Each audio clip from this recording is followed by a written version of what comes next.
I know you think you know it all. You don't. You miss stuff. We miss stuff. Maybe you've heard of these games. I don't know, but we're going to talk about them. Haven't heard about them enough. Boom.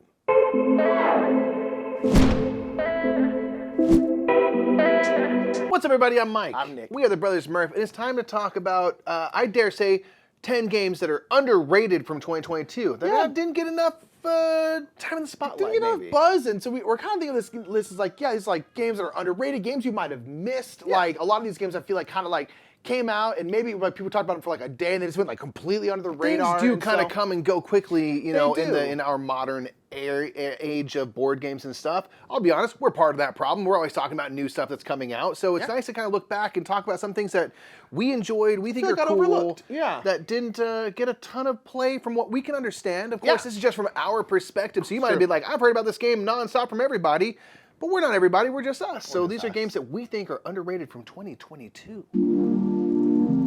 Number 10 is a game that I think most people kind of heard about the theme, or like, that was cool, but I haven't heard anything else, but that's his first Rat. Yeah, we haven't encountered anyone that's played it. I think like one or two people from our chat may have played it, but like that's pretty much it. Like again, we were like so excited for this game. This is a game where you are rats and you are trying to get to the moon because the moon is made of cheese, of course. Duh. And so you are building out like rockets to try and get to the moon, but you're rats, so you only have access to trash because you're trash people.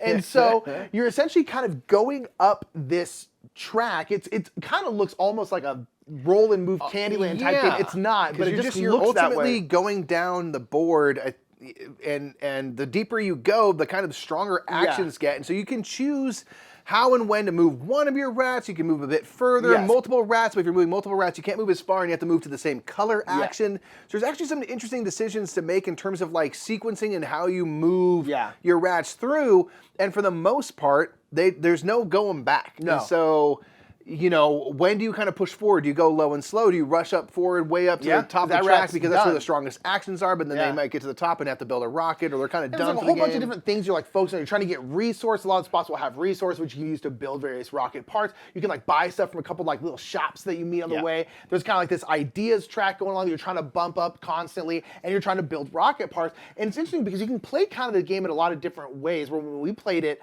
I built like a ton of rocket parts, and Mike built like basically none. And so you can actually kind of play it. There's also like little variants where you have like comic book heroes that you can get, which give you like a little bit of special powers and stuff. Yeah. It's a cool little game that kind of, again, like I feel like when people first heard about it, they were like, oh, cool, it's a game where you're like rats trying to get to the cheese moon. It's one of the best things of all time. Yeah. Yeah, and then just kind of feel like went away really quickly. Yeah. It's a really cute little game. And this game and other games on the list might simply just be that they haven't gotten in front of people enough. They're not quite in stores and everything. But it's one that we'd be curious to, because we think it's a really cute theme. It's really fun and interesting. And also because it's fairly accessible, because it's kind of like straightforward in terms of how you move through the map. Pretty much all the games on this list are. A lot of these games are going to skew a bit lighter, because I feel like as us in the hobby, the bigger, heavier games like on Board Game Geek tend to get a lot of attention. Yeah. But a lot of times, like kind of like family weight or medium weight games tend to kind of go under the radar. And First Rat's a little good one. So that's number 10. First Rat. Number 9 is about tagging stuff in the streets. This is Wildstyle. This is a game where you are. It's a good theme.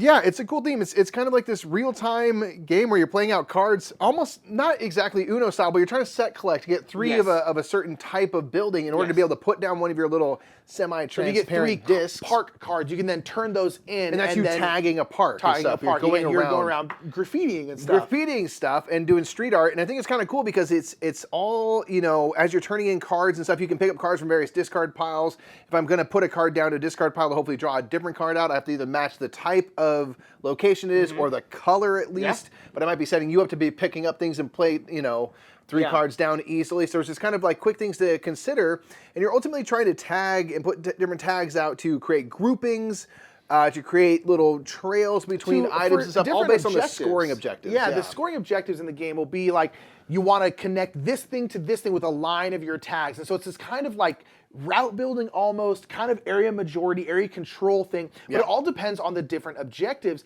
And it's interesting because those objectives really change how you're going to play the game, at least in terms of like where you're putting stuff. Big time. Because it just depends. Because you're like, oh, now these kinds of things are way more valuable, or you really want big clumps, or maybe you don't want big clumps, you want a bunch of little clumps everywhere. And so it really changes what you're doing, but it's all real time. Everyone, again, is playing cards and picking cards up from these 4 different discard piles.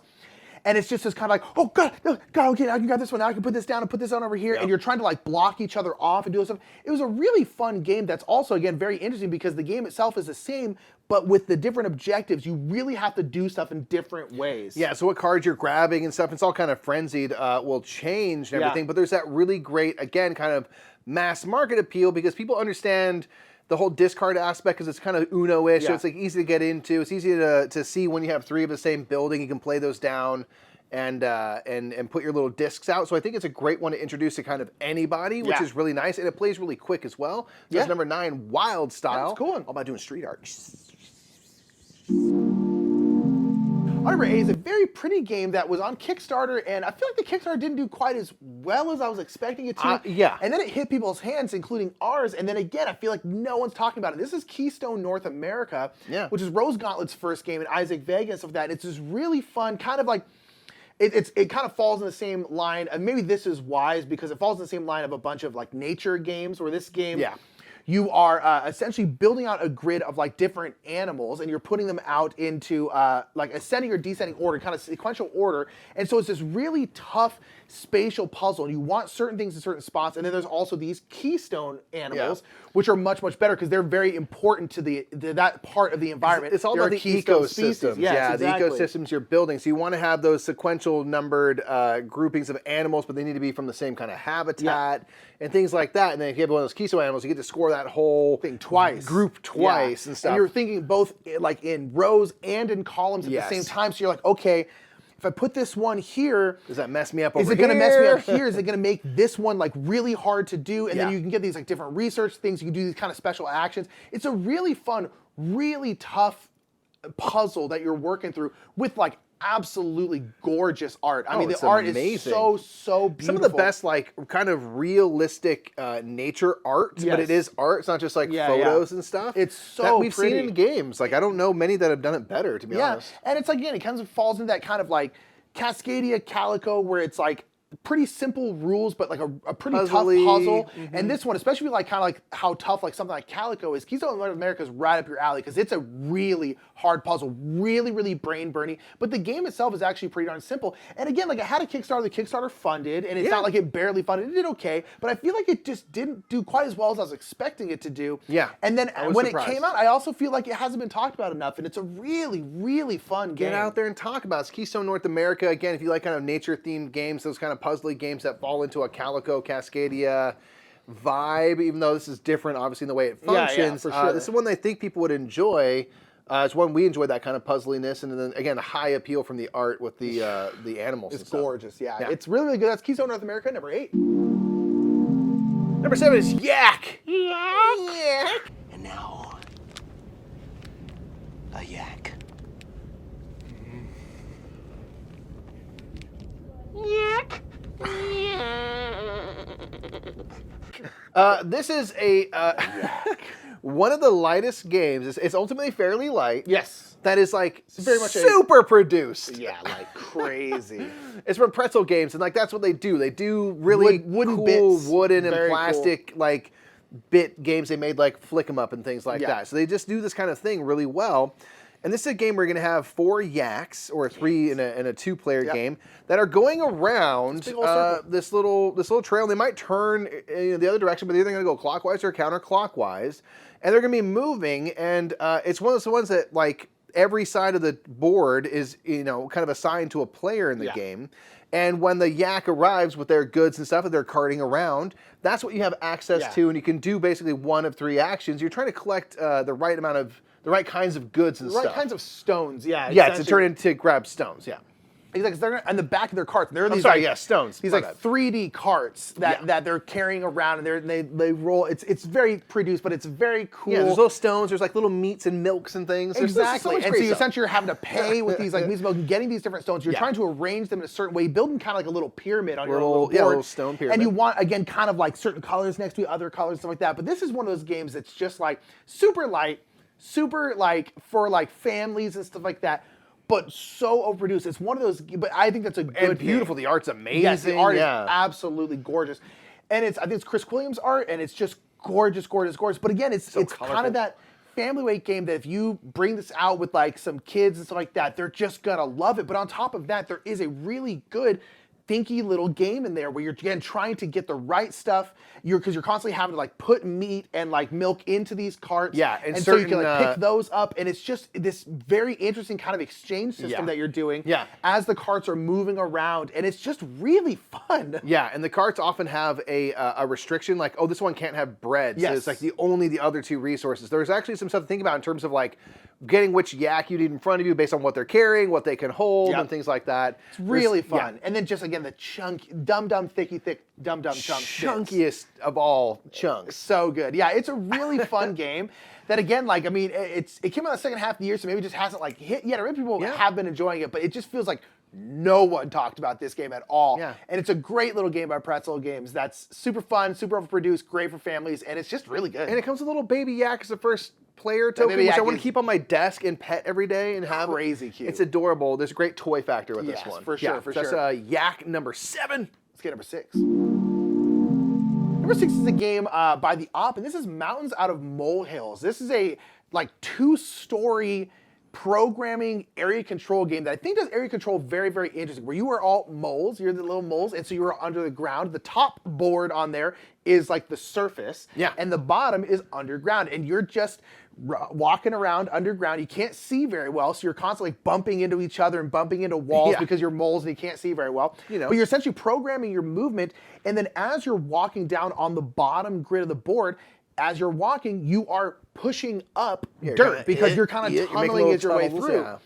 And so on the top board, you are pushing up dirt, essentially dirt mounds of your color, and you're essentially trying to have area control on this top board. You want your dirt on top of everyone else's, and you want them to be higher, but if they get too high, they will then fall over, which is also can be beneficial. So it's this tough programming game where you're getting in each other's way, and trying to think of down here, but also trying to think of the area control on top. Yeah, what's that doing above?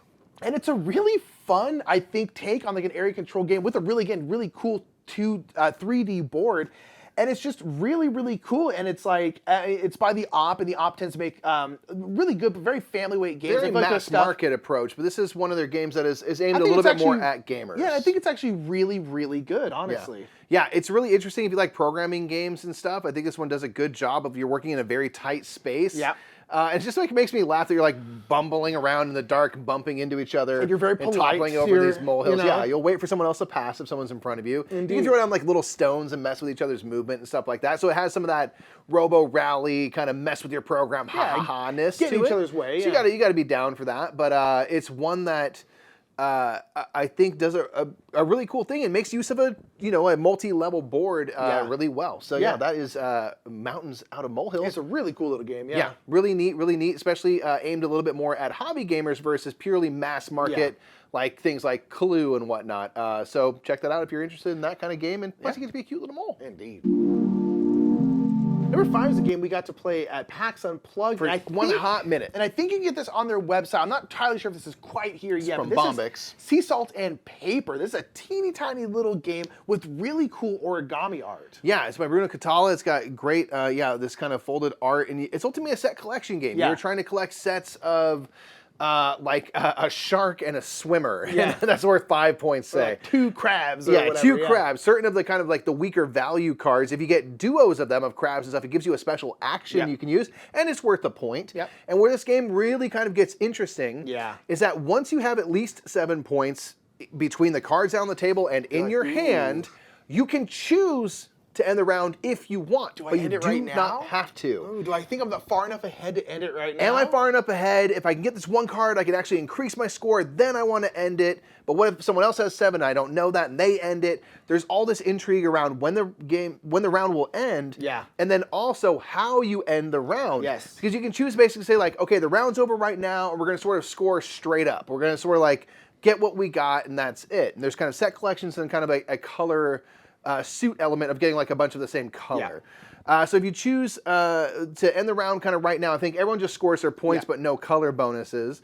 And then if you choose to go like risk it, you can say basically like all y'all got one more round. The round is ending soon, but I'm going to bet that even with you all having one more turn, I still will have a higher score than you do. And if that's the case, I get to score my points and my color bonus, and y'all get just your color bonus, I think. So it's a way disadvantage. Yeah. However, if I'm wrong, I feel like I think I get nothing. You Yeah, know? it's Or you something get real bad. You get something very minimal, and so it can bite you. But I think that's such an interesting choice of like, how long does a round go? How does a round end?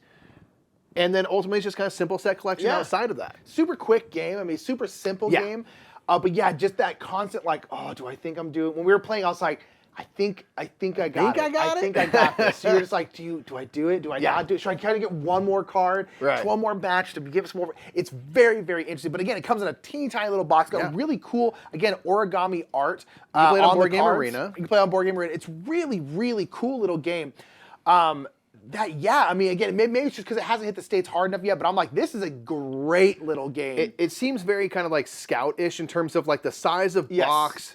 It's fairly easy to play, and but so a like lot I of feel like strategy, a lot of cool stuff. And I feel like it's so small you can throw it in your back pocket or take it anywhere. So I expect it to have kind of a similar, rise when it kind of gets out in front of more people. But that's what I was just like, man, this is really neat, really cool, and really beautiful. That's Sea Salt and Paper. All right, let's get to number 4. Number 4 is a party game that I think should be up there with like all the other party games that are huge, and this is Green Team Wins. Now I know the people who have played this game like love it. This is a game where you want to be on the green team because the green team wins. The only team always the orange that team wins sucks, which is too bad because orange is my favorite color. team is trash. You always want to be on the green team, but this is a great group party game, kind of in a similar concept of like trying to think of the same thing as someone else. You want to be in the wanna be majority. Yeah, you want to be on the green team. You want to be on part of the green team. You want to be part of the cool kids club. Exactly. So every turn, every round, there's going to be some kind of prompt, and that's going to be like a blank, like something cake. And it could be like chocolate cake or birthday cake, layer cake or whatever sheep cake, pound cake, whatever. And then you're all going to write down on your thing what you think it's going to be. And then everyone will reveal at the same time. But whatever the majority is, that's the green team. Yeah. So if most people said birthday cake, they're all on the green team. And then if you were on the orange team and now you move to the green team. Welcome, first of all. Welcome to the green team. It's great over here. You will get 1 point. If you were already on the green team and you stayed on the green team, you get 2 points. Yes. And so you're trying to stay on the green team. But it's the constant thing like Just One or a lot of these kind of like word association games where you're like trying to think in the majority, but you're like, is it birthday or chocolate and so often you think like one was like mustard, and I was like, there were so many different answers and everyone was so upset with each other because there wasn't different answers. There was one answer. Everyone, a bunch of Canadians that were playing with, all said honey mustard. And I'm like, it's yellow mustard, exactly. Stone ground mustard, honey mustard. French's, they're all yellow. How could you not say? And so you get ousted, and you feel so personally attacked by that. You're like, I don't understand what you people think. Yeah, and you just want to be on the green team, and your feelings are hurt, and that's what's so fantastic. It's so fun. You get to be so smug when you're on the green team. You're like, how's it feel, orange players? This is right away in terms of like large player count party games. This will be my go-to. I cannot see.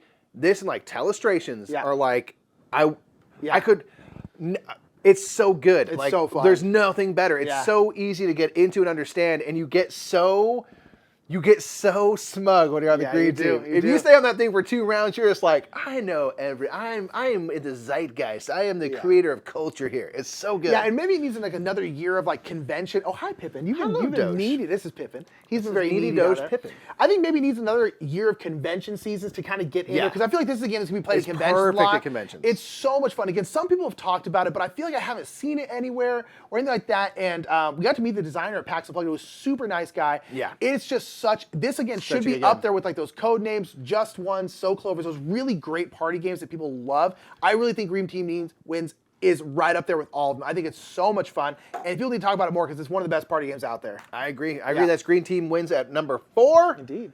Got to be on the green team.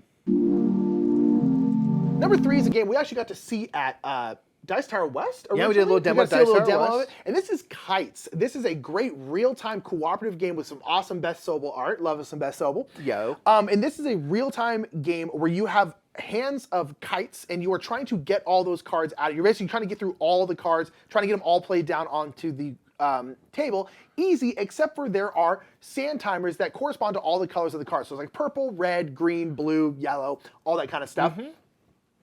And whenever you play a card, if you play a card that has like a red and like a blue kite on it, you then have to flip over the red sand timer and the blue sand timer. Correct. And you can never ever let any of the sand timers run out. But they don't all have the same amount. I think the red one is like red 30 has, like, seconds. I think like the least amount of sand, but But there's the more purple is like cards. 2 minutes in Yeah, it. So something you like have that. time.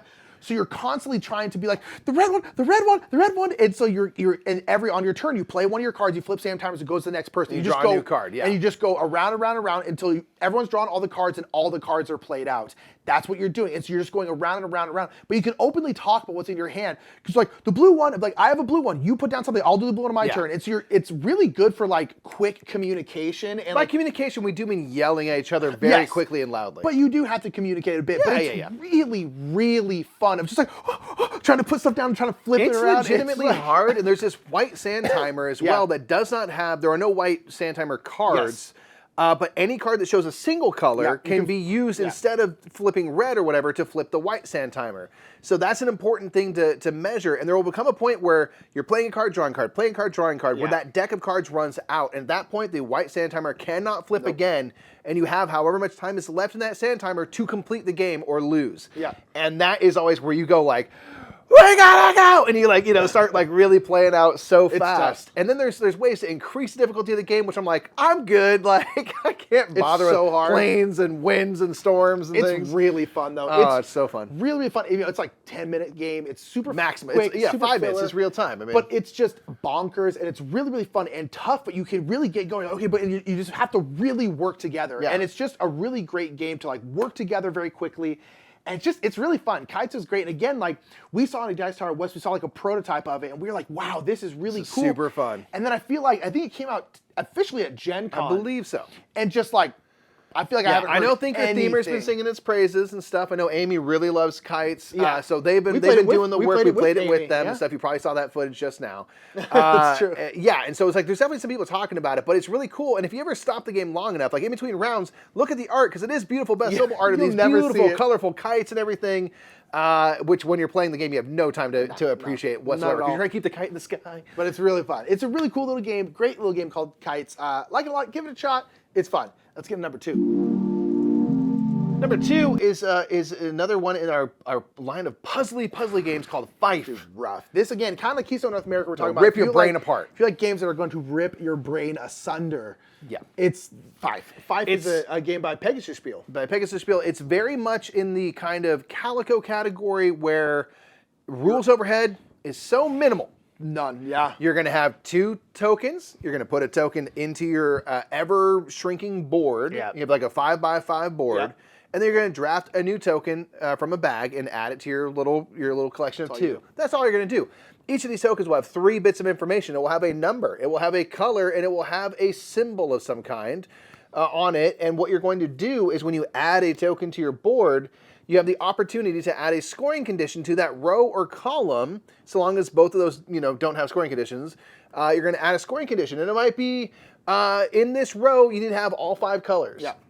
In this row, you need to have 1, 2, 3, 4, 5 in Yeah. order. You need to or have all different the same numbers. color, all the same number, or all different numbers, all On and 1 on through and on. 5, 5 through 1. There's so many different scoring And there's things. Yeah. different scoring conditions that are easier or harder to achieve. So something like different numbers, but the order doesn't matter. It's pretty easy to achieve. Might be worth like 3 points. Yeah. And so what you're doing is you're kind of, as you go through the game, it really comes down to deciding when and where to add your various scoring can't move conditions. them. You can't move them for the most part once a token is placed.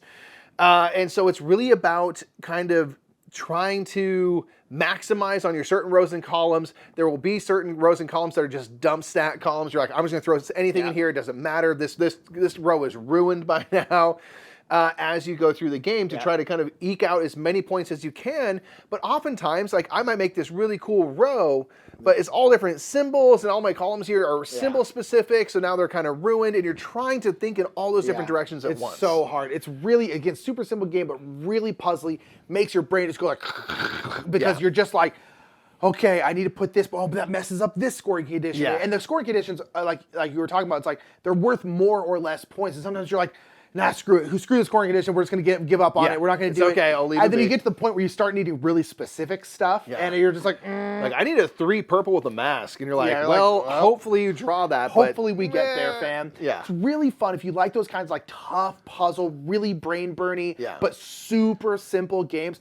Fife is great. Game of Pegasus Spiel, again, like I feel like I haven't heard anyone talk about Fife. It's really, really fun, really pretty too. Good like wood components and stuff like that. It's good really around the great board. game.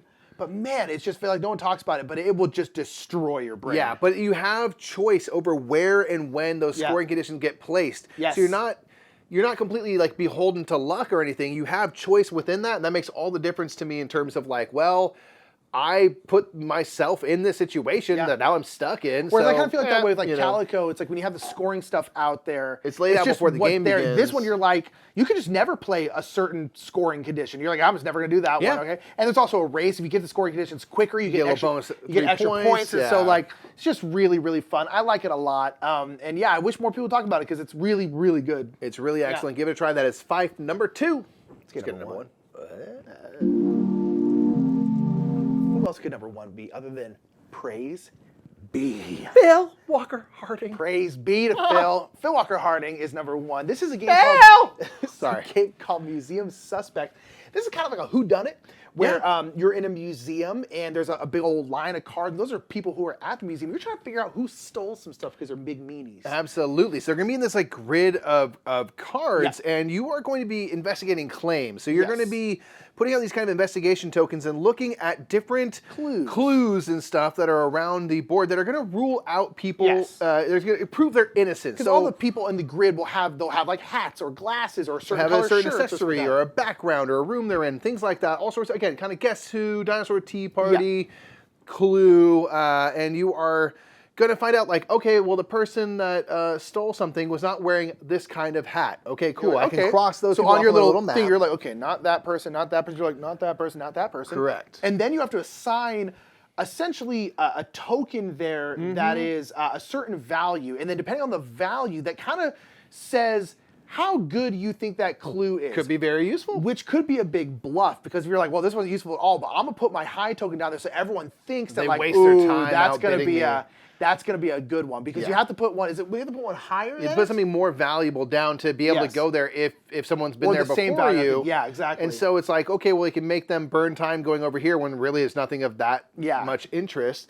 And you're going to take a couple turns. It's really not that many turns at all to kind of whittle things down. Cards are going to be able to show, again, accessories, the type of animal it is, the type of room they're in, a just certain quadrant, like the lower left quadrant is not the person who stole. And you can basically have different outcomes. One, there's one person who was stealing. And you're going to try to put down basically more of your tokens to, guess, like, I think it's this person or whatever. So a situation could be that one person stole. There could be multiple people that stole. Or there could be a situation where no one was stealing anything. Everyone is innocent. And you can bid on kind of all these different things. So you're using your tokens to put on the investigation clues and also on kind of hedging your bets, like I'll bet it's this person, and you can get your points that way. So it's really interesting and Really a very interesting. tight, in terms of time, very short game. Yeah, and it's like a family weight game, like nothing super heavy. It's Volker Harding, so of course it's not going to be, but like really, really interesting and really fun. Like we were both kind of first read the rules of the game. We're like, okay, I'm sure this will be fine. It's Volker Harding. It's going to be fine. It's gonna be great. But it was really, really fun. We played it live, and we played it where we had actually the Twitch chat be one of the people guessing. So whenever they were going, they're like, hey, I want to look at this clue. So then we would both cover our eyes and show it to the camera. And then they're like, okay, put this number on there. And it was really, really fun. But it was tough because so often you're kind of like, okay, I thought it was this person. Nope, I know it's not that person because it's not a fox. And you're like, okay, so it's not a fox, so it can't be that person. So you're just trying to figure it out. And just based off what clues are there, that's going to dictate who the person is. So there's not like a lot of prep you have to do. It's not like you're putting stuff in an envelope and being like, this is the killer. It's like, no, it's just depending on what's there, it could be nobody. And so you're making guesses and it just works really well. And this is a game I have heard no one talk about. Like absolutely no one. Blue Orange Games has done, it's a really well done little game because it gives you a little bit of element of bluffing and bidding and the fact that there's not a guarantee of one person was it. I like that it can be one, multiple, or literally none. So it just creates a little more like... It's more interesting, a little bit more indecision, a little bit less information, a little more chaos and stuff. and it goes by really quick. So Yeah. this is a perfect Really family weight fun. game. Perfect family weight game to kind of do the guess who thing, but literally better. Yeah. You know? Like you're sitting there and looking like, oh, can't be them, can't be them. And that's always Yeah. really fun to be kind of like, trying to deduce it. It's just deduction, right? Yeah. But it's deduction you can play with like a family, some kids and stuff like that. Not super, super young, but it's just like, it's just really, really Yeah. fun. And if you play with like very young kids, just remove the tokens and just have people, you get like Yeah. 6 guesses Let's or find out whatever. who it like, is. You can scale it however You you just need play it all to. together and be like, let's Yeah. flip over this one. Okay, can't be them. Who What do could we it be? think? Yeah. You could totally scale this down. Here's the thing. Praise be doesn't miss. We know this. Praise be Fail. to Phil Walker Harding. No miss. He's great. Museum of Suspense is super fun, and this is a game that we first thought of this list. This is the #1 game I thought of because I was just like, we hadn't heard about it until Blue Orange contacted us. I'm glad they did. And then I've heard no one else talk about it, and we had such a good time playing it. And again, why?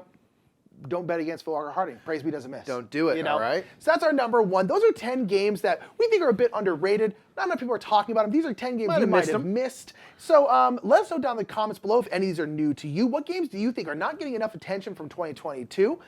Because I think it's an interesting thing to look back on, being like there's a lot of good games. And some of them really kind of dominate the conversation around the board game sphere. Sure. But some kind of go right under the radar. And so it's good to kind of take a look back at them. Absolutely. As always, with any year, we're in this golden age of gaming. There's so many games, so many more than we can really talk about. And there's so many more still. So it's nice to know that we had a good year of gaming. Yeah. What you're seeing down here are our patrons. We want to take a quick moment to thank our patrons for the support. We often do a supplemental top 10 list, like we did top 10 additional games from 2022 that are our favorites. So you can go check that out on our Patreon right now. And for most of our top 10 lists, we'll do additional content for, and along with behind the scenes and little vlogs, Q&A, stuff like that over on our Patreon. Yeah. So do check that out today. We really appreciate the support. It helps us pay for this studio every single month of sure the does. year. It does. And if nothing else is going on, That's it. all right. I'm Mike. I'm Nick. We're the Brothers Smurf. That was top 10 games you may have missed in 2022. Catch you next time. Bye. Thank you so much for watching that top 10. Make sure to check out the other top 10 on the right side of your screen there. Make sure to check out our top 100 if you haven't. You like these games? Well, some of them actually didn't show up on the top 100. I'm not entirely sure. I'm not going to spoil it for you anyway. Make sure to check them out. We want to give a big shout out to our channel sponsors, Restoration Games, the OG sponsors, Lucky Duck Games, and Board Game Geek. Make sure to check out their stuff down in the links in the description below. We love you all to death. I hope you have a wonderful day.